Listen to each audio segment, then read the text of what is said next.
Bien, dans cet exercice qui est un exercice tiré de la banque d'oral de Centrale PC, dont l'énoncé complet est disponible sur le site de Centrale Supélec, on va s'intéresser à une hypothèse qui a été formulée, comme il est indiqué ici, au cours du 19e siècle pour essayer d'envisager à l'époque la façon dont le Soleil en fait tirait son énergie.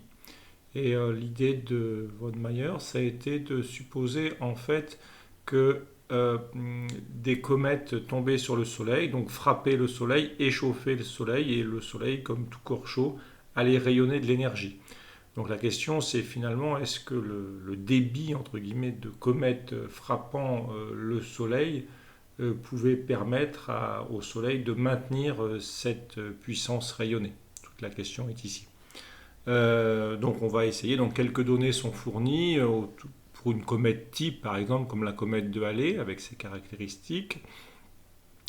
On donne aussi le rayon du Soleil, et quelques données sur la Terre, en particulier le flux solaire au niveau de la surface terrestre. Bon, alors, bien sûr, le scientifique de l'époque n'avait pas forcément toutes ces données, mais il a essayé de conjecturer l'idée. Donc l'idée, bon, la stratégie de résolution est assez claire. On va regarder quelle est l'énergie qui est rayonnée par le Soleil en un an, et on va comparer à l'énergie libérée par l'impact de la comète sur le Soleil. Et en comparant ces deux aspects, on pourra essayer de voir combien il faut de comètes par an qui viendraient frapper le Soleil. Voilà. Alors pour la première partie, on va simplement faire l'hypothèse d'une émission isotrope. Donc on va supposer que ce qui est une hypothèse très vérifiée. Donc on fait l'hypothèse d'une émission isotrope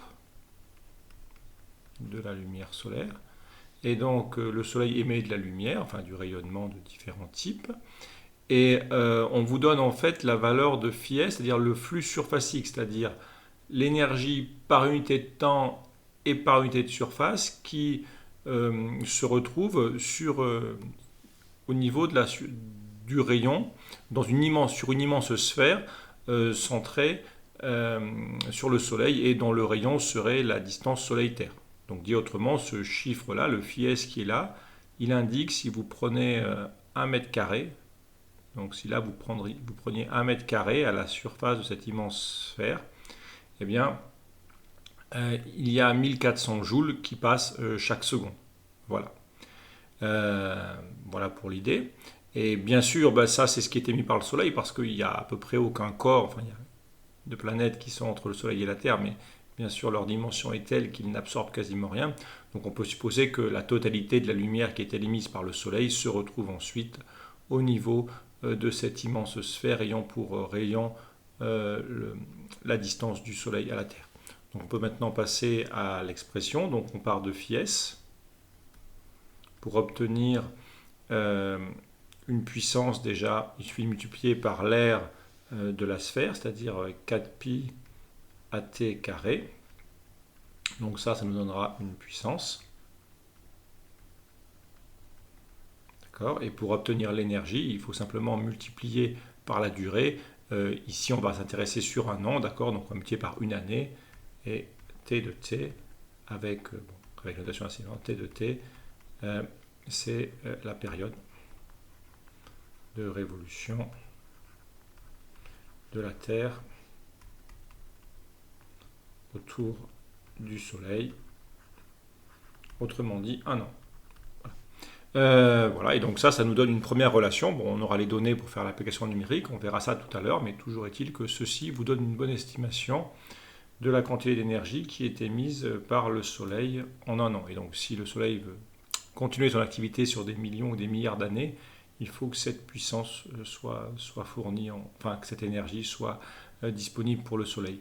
Alors maintenant, on en vient à la deuxième partie, essayer d'estimer l'énergie libérée par la chute de la météorite ou de la comète.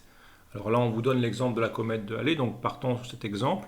Donc j'ai refait rapidement quelques éléments sur la comète de Halley, ou disons une trajectoire. Donc la comète de Halley suit une trajectoire elliptique, elle fait un tour en 70 ans, donc bien sûr sa trajectoire est avec une ellipse qui est très aplatie.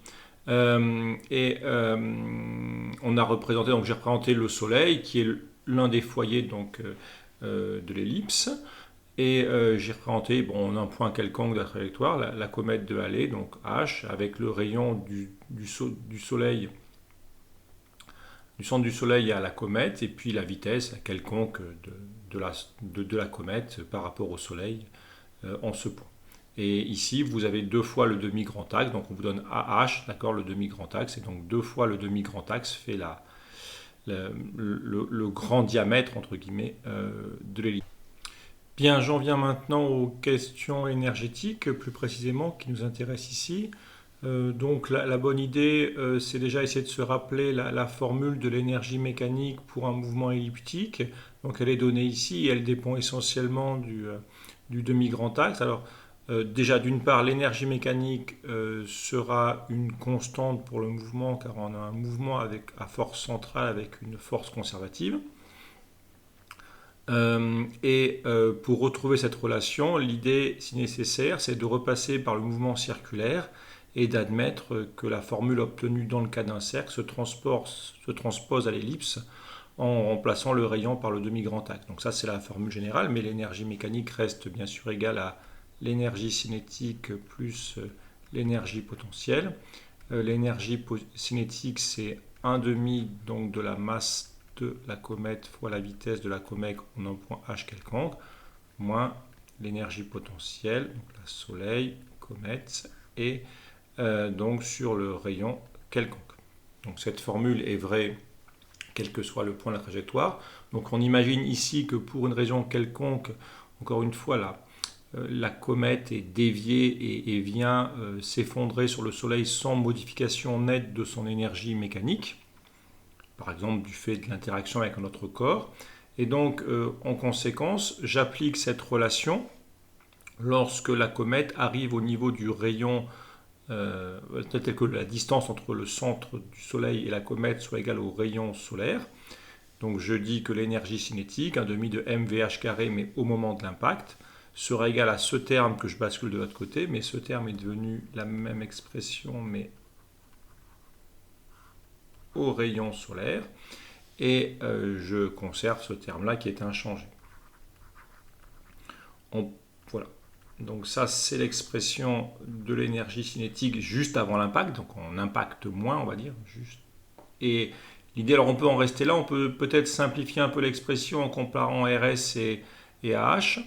Alors l'idée, ça passe toujours par la même méthode. C'est souvent d'utiliser en fait la troisième loi de Kepler pour trouver des relations sur par exemple les distances dans ce genre de mouvement. Donc je vais appliquer la troisième loi de Kepler et je vais l'appliquer à la Terre et à la comète,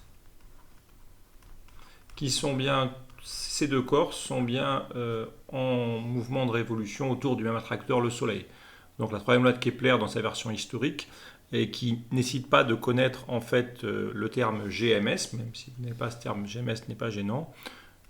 Donc le rayon, enfin le demi-grand axe de la trajectoire de la Terre au cube sur la période de révolution de la Terre au carré, c'est égal à les mêmes grandeurs mais pour la comète de Halley.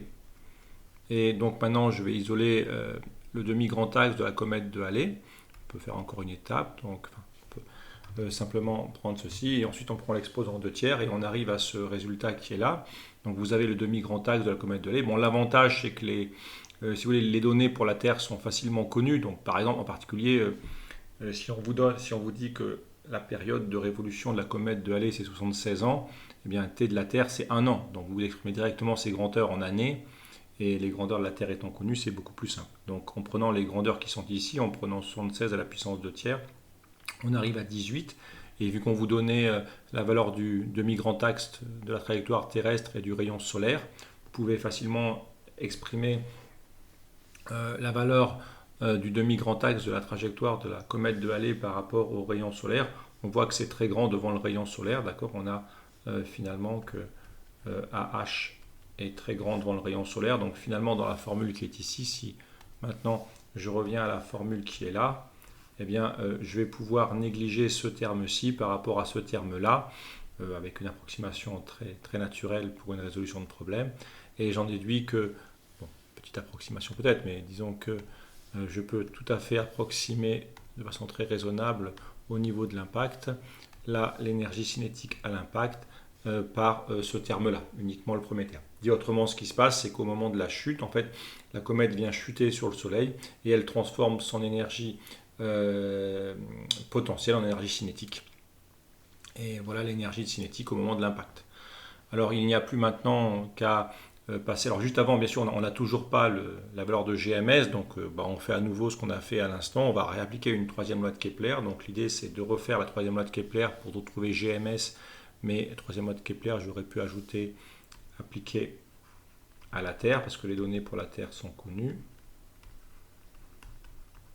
Et donc vous aurez simplement que A de la Terre au cube sur T de la Terre au carré égale GMS sur 4pi carré. Donc vous éliminez le terme GMS et il vient ce résultat-là, donc MHRS fois 4pi carré à T cube sur T de la Terre au cube. Voilà. Donc maintenant on a les deux relations, on a l'énergie donc rayonnée par le Soleil et on a l'énergie cinétique au moment de l'impact. On passe à l'application numérique. Donc pour l'énergie, là je prends donc les 1400 watts par mètre carré, je multiplie par 4pi fois le rayon de la trajectoire terrestre au carré, la durée d'une année, donc 3600 secondes par heure, 24 heures par jour et 365 jours. Vous avez une valeur de l'énergie rayonnée qui est ici, de 10 puissance 34 joules. Ensuite, on a l'énergie cinétique à l'impact. Il suffit de prendre les valeurs. La masse est fournie, le rayon du Soleil est fourni. Et de la même façon, vous reprenez les valeurs pour la Terre, par contre bien remettre en secondes ici. Et on a le résultat de l'énergie cinétique à l'impact. Bon, on voit qu'il y a un écart considérable. On note que l'énergie rayonnée sur l'énergie cinétique à l'impact, il est de l'ordre de 10 puissance 8. Donc vous n'avez sans doute pas 100 millions de comètes qui viennent percuter le Soleil chaque année. D'accord ? Donc on peut considérer que l'hypothèse est réfutée. D'autant qu'on a fait pas mal d'approximations. Il n'était pas évident que toute l'énergie cinétique soit forcément convertie, mais de toute façon, vu le rapport qui est là, ce n'est pas la peine de discuter pendant 15 ans. Cette hypothèse est forcément réfutée. Bon, bien comprendre qu'à l'époque, on ne disposait pas forcément du flux qui était apporté par le Soleil.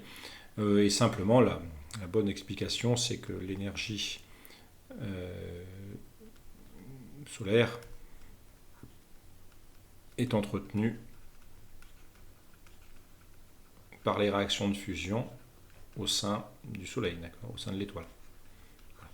Donc, mais ces éléments ont été, c'est Bethe, je pense, le premier qui a obtenu ce résultat-là, mais c'était plutôt au courant du XXe siècle. Je me trompe peut-être, mais peut-être 1930, 1940, quelque chose comme ça. Voilà, pour l'exercice. Il permettait quand même de revoir quelques relations sur les mouvements à force centrale. Je vous remercie.